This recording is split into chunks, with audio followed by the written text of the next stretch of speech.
Muito bem, meus irmãos. Como foi comentado no grupo da igreja, hoje nós vamos começar uma nova série cujo título é Mãos à Obra, construindo o que verdadeiramente importa, não é?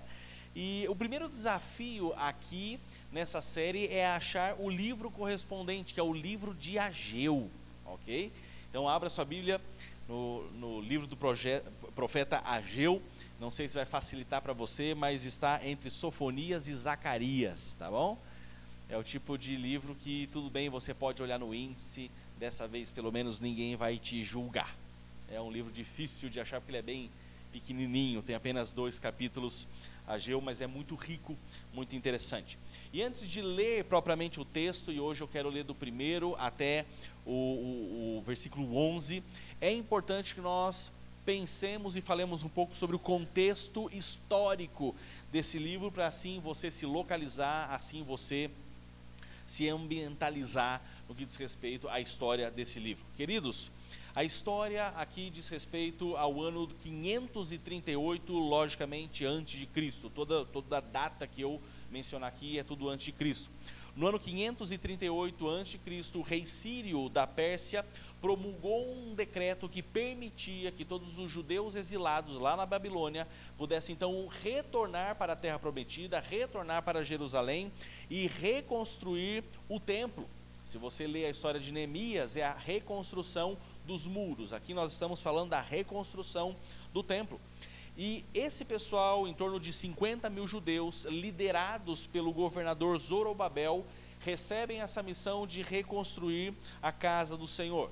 E por 2 anos eles se lançam a essa reforma, e depois desses 2 anos eles conseguem pelo menos terminar os fundamentos, né? Estava muito destruído. 2 anos de construção terminaram basicamente a base do templo, e eles estavam felizes. Esse aqui basicamente era o projeto Capela do século 6 a.C., não é? Quem não está familiarizado, o projeto Capela é um tipo de financiamento e ajuda que a igreja presbiteriana dá para as igrejas e congregações que querem construir o seu próprio templo, e aqui nós temos então um certo aspecto, o projeto Capela do século 6 a.C. Mas aqui os judeus tiveram um sério problema. Os samaritanos não gostaram nada de ver a reconstrução do templo, principalmente em um território judeu.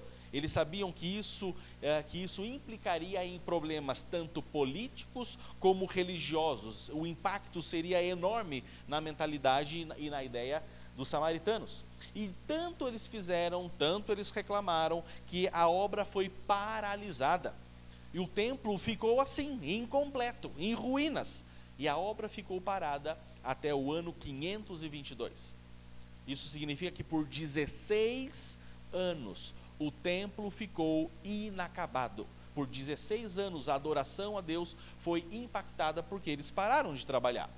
Até então que o rei Dario, também da Pérsia, facilitou as obras e elas foram retomadas. Mas o grande erro do povo de Deus em toda essa história foi a inatividade. Eles simplesmente pararam. Foi uma certa letargia espiritual que resultou e frutificou na paralisação do templo. E o que aconteceu foi que o povo se acostumou a adorar em um templo inacabado. E Ageu, quando vê toda essa situação, ele entra em cena para despertar o povo desse sono e fazer com que a obra seja então finalmente terminada. E o motivo de Ageu falar com o povo e estimular o povo para que o templo de Jerusalém seja finalmente terminado, não era estético, não é porque o templo era feio, não era por conforto, porque as pessoas nem ficavam dentro do templo, mas o motivo é que um templo inacabado prejudicava a adoração ao Deus de Israel. Ele não estava recebendo a adoração à altura dele. Então, esse ministério profético de Ageu vai se desenrolar no ano 520. Isso significa, se você ainda se lembra da história de Esther, que Ageu vai acontecer 40 anos antes de Esther. Esther é do ano 480 e aqui nós estamos falando em 520. E é nesse mesmo período em que Zacarias vai profetizar. Ambos, tanto Ageu como Zacarias, vão profetizar e incentivar os exilados a voltarem a reconstruir o templo de Jerusalém.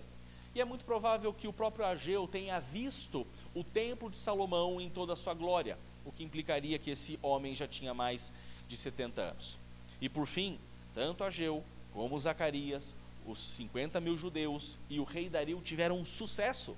E finalmente, no ano 516, depois de muito trabalho, muito estresse, eles terminaram o templo. E a adoração então foi plenamente restabelecida. E toda essa história, se os irmãos quiserem mais detalhes, está registrada no livro de Esdras, que em algum outro momento nós podemos também fazer uma série histórica bem interessante no livro de Esdras. Irmãos, aqui, como eu comentei, nós vamos ver que o real motivo da reconstrução e da reforma do local de adoração não era o templo em si, mas porque isso impactava na adoração digna que o nosso Deus merecia, o Deus de Israel merecia.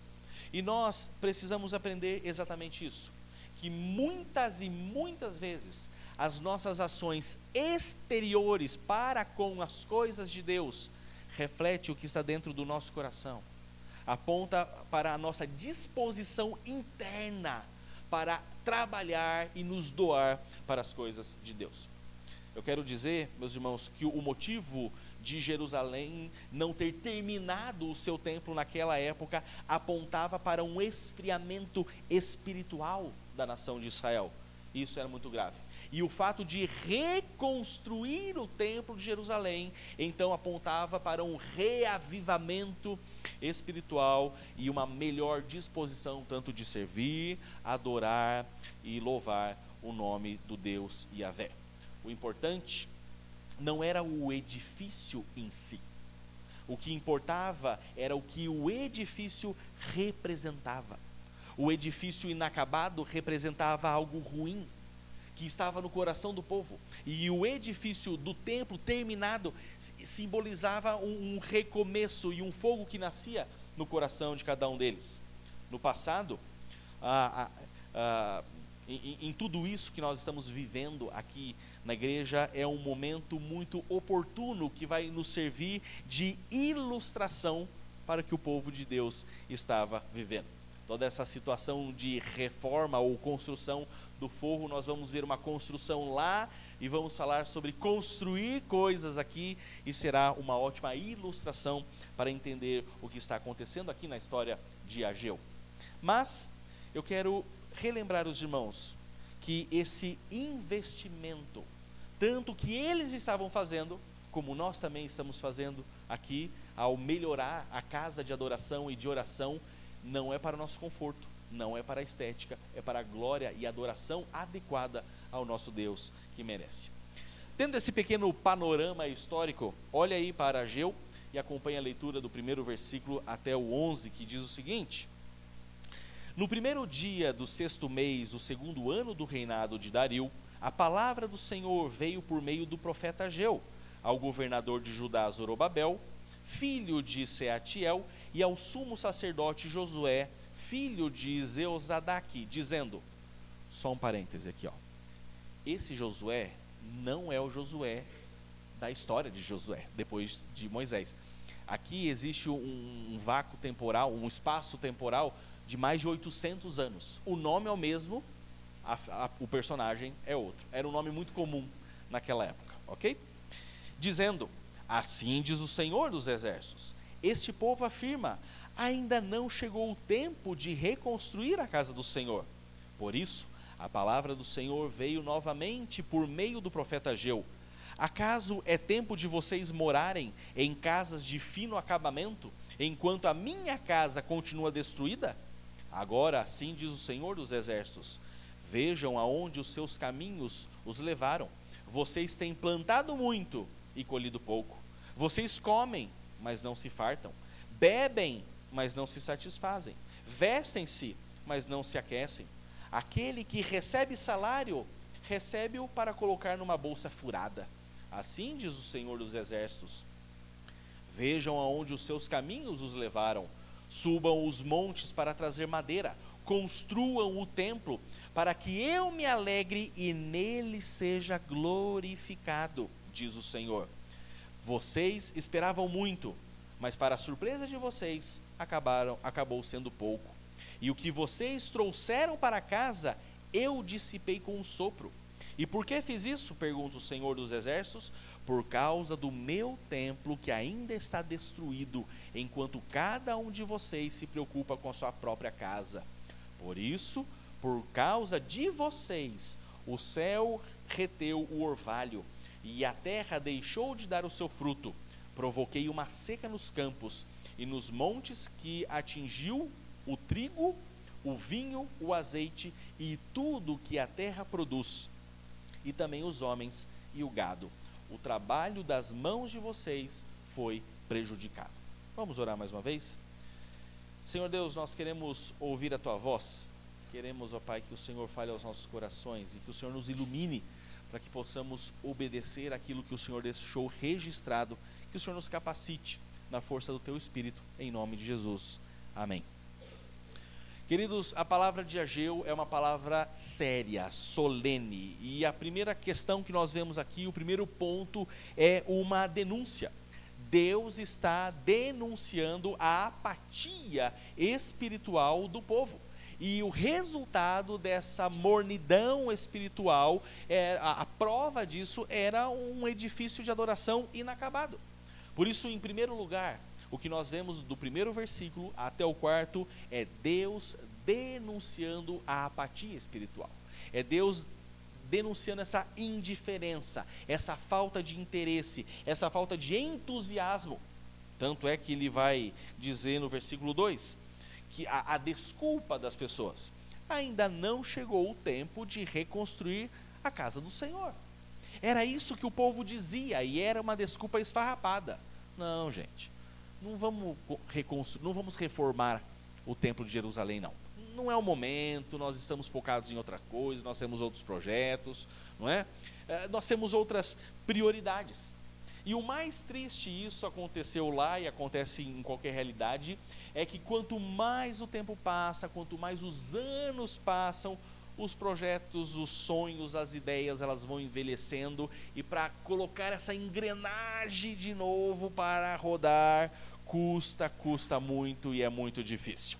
Ou porque as pessoas elas se acostumam a ficar do jeito que está, ou porque elas criticam por criticar, ou porque são temerosas, ou elas têm medo de que não vai dar certo, fora as reclamações. E sempre todo tipo de reforma atrai aquele tipo de gente que gosta de palpitar, mas que ajuda, que é bom, não dá.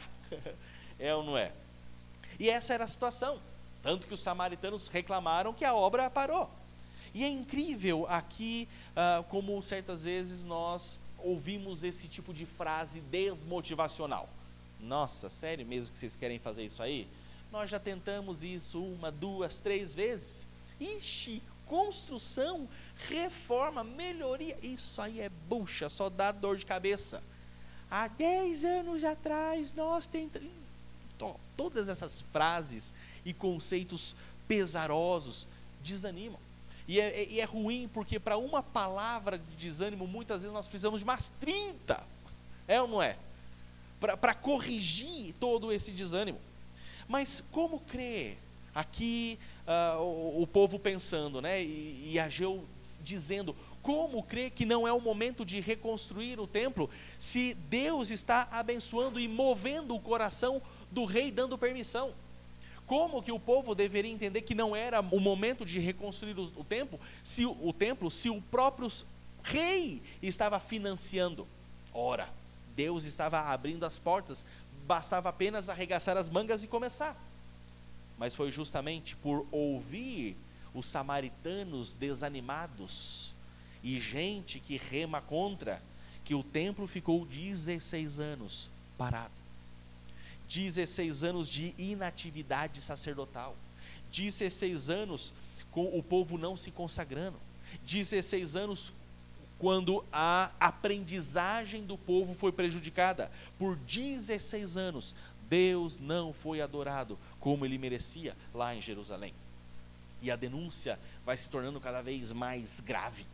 No versículo 4 ele vai dizer: acaso é tempo de vocês morarem em casas de fino acabamento, enquanto a minha casa continua destruída?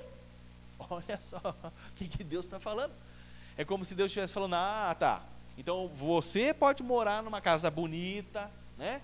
Revestimento de ouro, né? Lustre de cristal, e a minha casa pode ficar em ruína.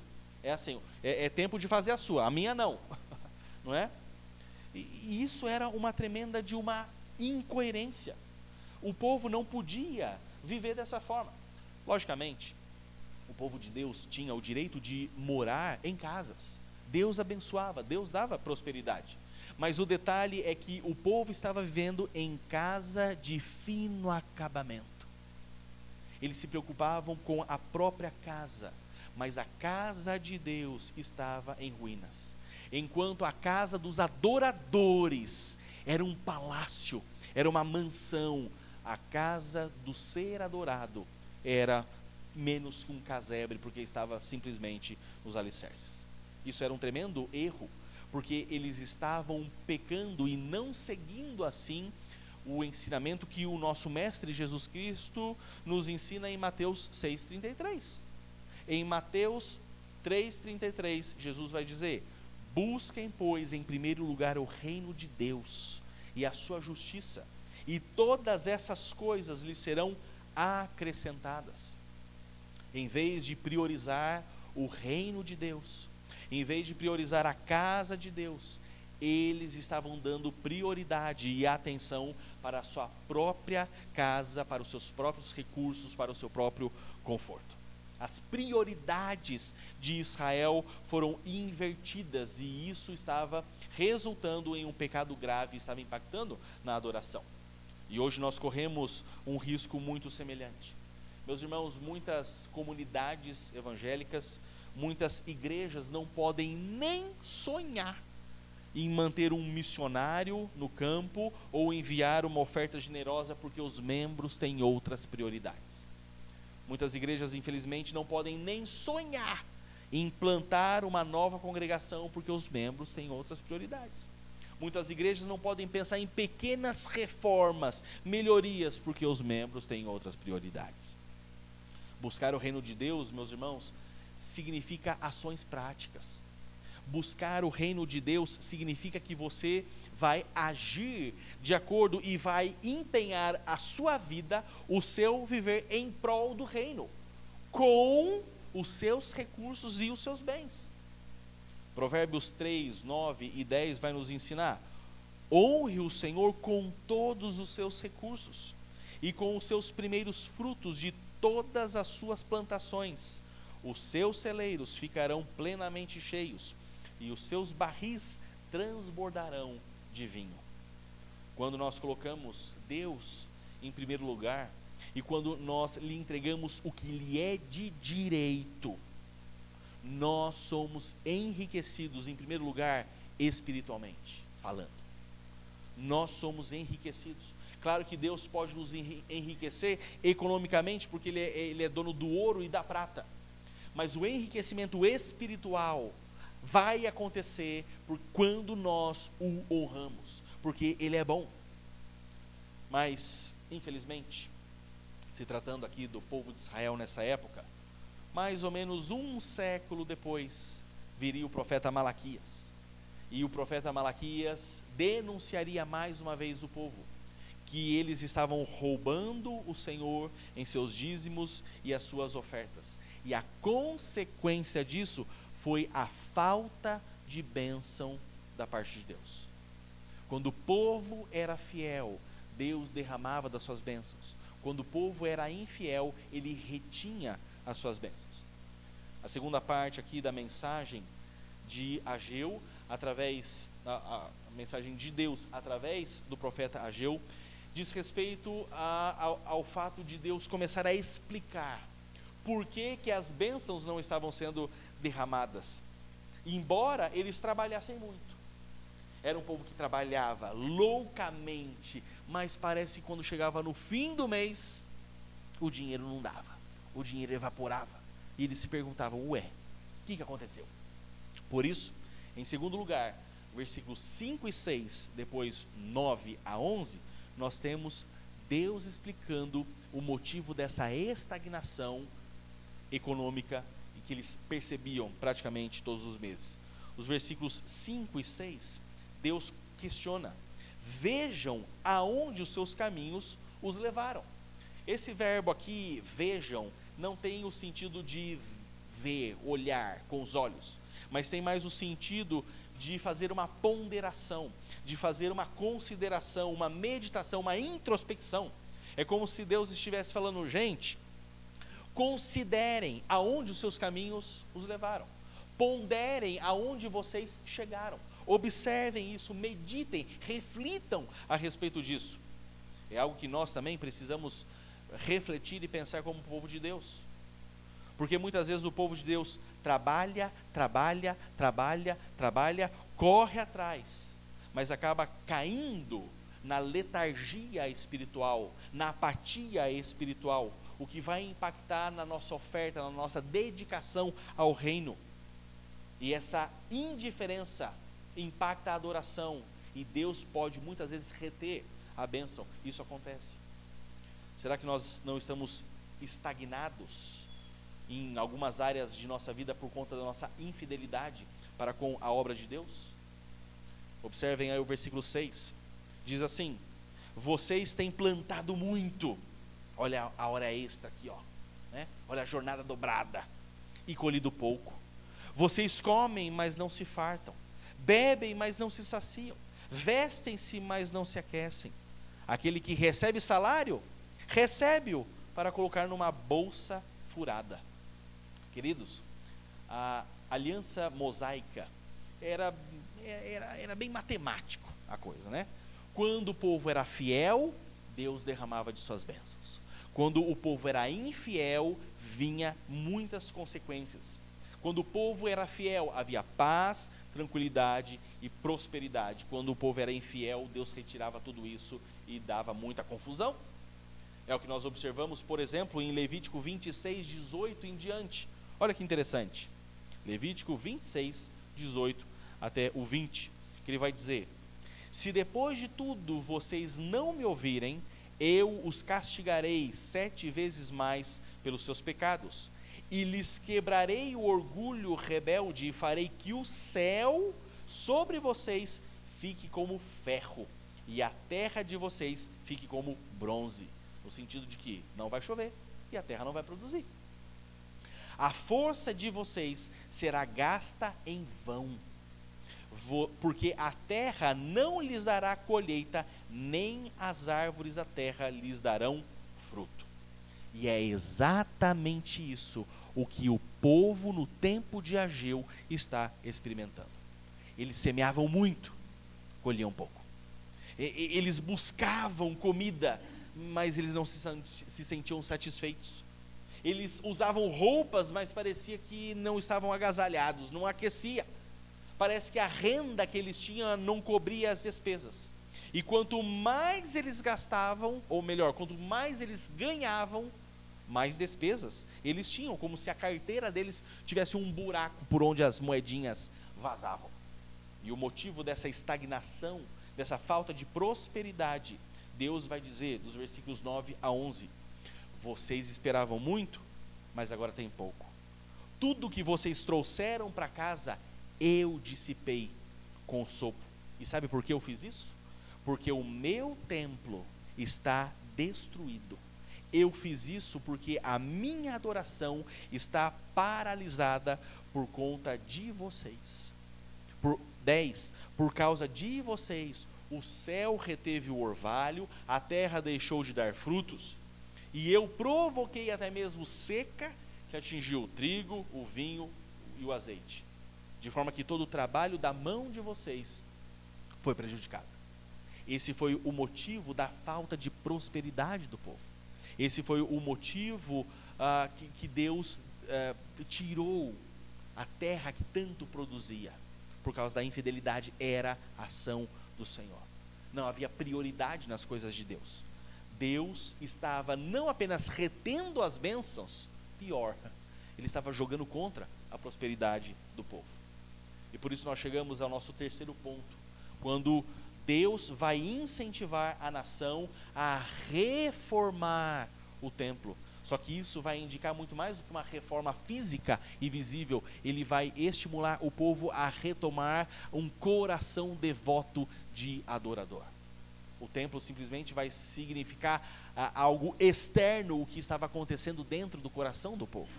Por isso, versículos 7 e 8, nós vemos então Deus incentivando a reforma, a reconstrução do templo de Jerusalém. Irmãos, nessa altura do campeonato os irmãos sabem, não é?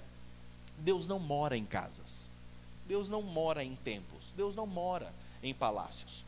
Deus deixa tudo isso aqui muito claro, né? Mas, de novo, Deus estimulou a reconstrução desse templo como exercício de devoção prática. Deus não estava interessado em morar no templo. Deus estava interessado em que o povo mudasse o seu coração. E ao estimular a reconstrução, ele estava estimulando a generosidade do povo, para que a sua adoração fosse estabelecida de forma digna, que é da forma que ele merece. Ele não mora em santas moradas, claro que não, mas isso serve para nós hoje. A maneira como nós cuidamos e administramos o nosso local de adoração reflete as nossas prioridades espirituais. A forma que nós cuidamos e administramos do local de adoração reflete o que nós priorizamos no que diz respeito às coisas espirituais. E principalmente, como está o nosso amor ao nosso Deus. Observem aí como é interessante a expressão que se repete no versículo 7. Vejam aonde os seus caminhos os levaram. Ele já disse isso lá no verso 5. Agora ele está repetindo novamente no 7. Isso é, considerem, ponderem, pensem, reflitam a respeito disso. E então, verso 8, subam o monte para trazer madeira. Não havia madeira. Quando destruíram o templo, tudo foi queimado. No máximo havia algumas pedras por ali, mas madeira já não havia mais. Construam o templo para que eu me alegre e nele seja glorificado. Esse é o ponto, meus irmãos. Esse é o cerne da questão. Deus quer ser glorificado pelo seu povo, da forma digna. E meus irmãos, isso eu já disse aqui também, esse é o nosso negócio, esse é o nosso propósito, a glória de Deus. Glorificar, honrar e bendizer o nosso bondoso Deus. E Ele merece o melhor. Ele merece tudo de melhor que nós podemos oferecer. Não é? Deus nunca vai exigir de nós o que nós não podemos dar. Ele vai exigir de nós o que está ao nosso alcance. Queridos, o nosso Deus é um Deus de excelência. Ele ama a excelência. Ele é santo, santo, santo. Não há imperfeições nele. Tanto é que Jesus Cristo fez um trabalho excelente. Ele deu até a última gota de seu sangue na obra que Deus lhe incumbiu. Imagina só se ele tivesse feito uma obra incompleta. Ele não fez. Ele foi até o final. Mas quando nós, então, da forma correta, buscamos o reino de Deus, nós estamos fazendo aquilo que fomos feitos para fazer. Nós estamos buscando as coisas do alto. E isso precisa significar em coisas visuais, refletir no ambiente onde nós estamos vivendo. É muito legal, muito bonito de ler, quando Paulo, lá em Filipenses 2:20, fala sobre Timóteo. E lá ele fala o seguinte: não tenho ninguém como ele, esse ele aqui é Timóteo, que tenha interesse sincero pelo bem-estar de vocês, pois todos buscam os seus próprios interesses e não os de Jesus Cristo. Nós precisamos desse coração, um coração que busca os interesses de Jesus Cristo, do reino, da glória do nosso Pai. Por vezes, muitos crentes, e crentes verdadeiros, gente boa, né? Trabalha, se esforça, né? E fazendo isso acha que vai trazer prosperidade para si. Mas nisso podem escorregar no erro do pecado de priorizar tanto o próprio trabalho e a própria prosperidade e conforto, que pecam deixando o reino de Deus de lado para correr atrás dos sonhos, do conforto, do projeto de vida, e para dar uma ajudinha a mais, só negam o dízimo, a oferta e até muitas vezes a presença aqui, na adoração do nosso Deus, porque precisa ganhar um troquinho a mais. Só que esses irmãos se esquecem que quem abençoa e dá prosperidade é o próprio Deus. E ao reter a generosidade, Deus, e a pessoa corre esse risco, a pessoa corre o risco de Deus reter as bênçãos e todo o esforço ser em vão. Isso pode acontecer, não estou falando que vai acontecer, estou falando que pode acontecer.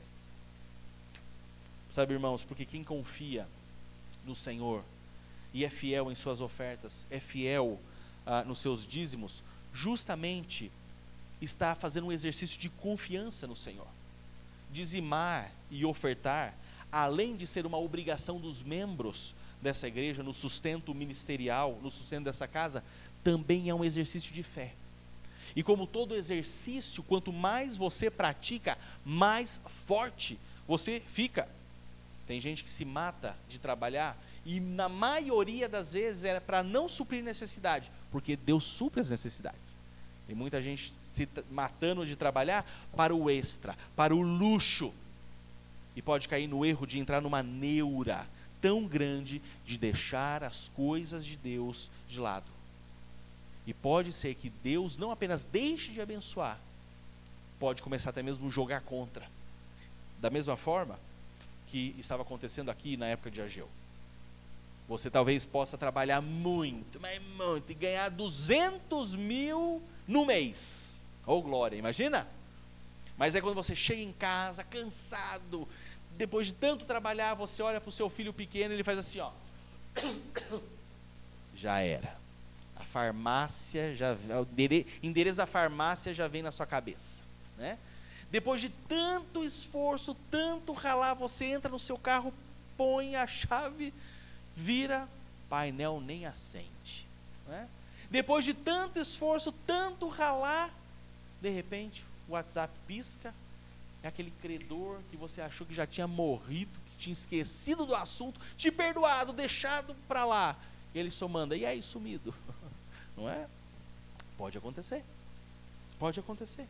Todo o esforço de vocês escorrerem entre os seus dedos, tudo isso pode acontecer. Meus irmãos, quando nós queremos focar demais no nosso castelinho de cartas, em detrimento do reino de Deus, deixando o reino de Deus de lado, Deus sempre tem um ventinho para bater no seu castelinho de cartas. Quando nós queremos focar demais em construir o nosso castelinho de areia, ai, Deus sempre tem uma ondinha para derrubar. Aí você se pergunta, meu Deus do céu, o que está acontecendo? Para onde foi o meu dinheiro? Pode ser um ajuste que Deus está fazendo, não só no seu bolso, mas principalmente no seu coração. Mas por que isso acontece? Porque Deus é mau? Claro que não. Deus é um pai amoroso. E por justamente ser um pai amoroso, Ele jamais vai permitir que um outro Senhor, um outro Deus, concorra com Ele dentro do seu coração. Meus irmãos, Deus é generoso. O próprio Deus deu seu Filho unigênito para morrer numa cruz por nós. Como achar que o nosso Deus é egoísta? Se Ele deu tudo que tinha, Ele deu o próprio Filho. Deus é generoso, Ele dá muito mais do que nós necessitamos. E quanto mais nós somos generosos, mais Ele devolve generosidade, mais Ele concede, para que assim nós possamos ser generosos. É o que nos ensina 2 Coríntios 9:11, quando nos diz, vocês serão enriquecidos de todas as formas, para que possam ser generosos em qualquer situação, e por nosso intermédio, a sua generosidade resulte em ação de graças. Meus irmãos, Deus ama a generosidade. E a quem mais dá, Deus mais devolve. Ele abençoa o coração doador. Ele enriquece o coração doador. O quanto nós demonstramos de interesse pela casa de Deus, o quanto nós demonstramos de interesse pelas coisas de Deus, demonstra o estado do nosso coração. É o que eu disse no início. Como nós administramos o externo, reflete como está aqui dentro. Se em primeiro lugar vem o reino de Deus ou não. Jesus disse que onde estiver o nosso tesouro, ali estará o nosso coração. Quer saber onde está o seu coração? Verifica onde está o teu tesouro. Em que você tem investido, onde você gasta tempo, onde você gasta do seu dinheiro. Muito mais do que uma reforma física, o povo estava sendo chamado para uma reforma espiritual. Uma reforma de coração, que depois daria frutos visíveis num belo e abençoado templo. Por isso, meus irmãos, mãos à obra. Mãos à obra. Vamos orar? Vamos encerrar o nosso tempo de adoração ao nosso Deus. Vamos nos colocar em pé e terminar o nosso culto cantando mais uma vez.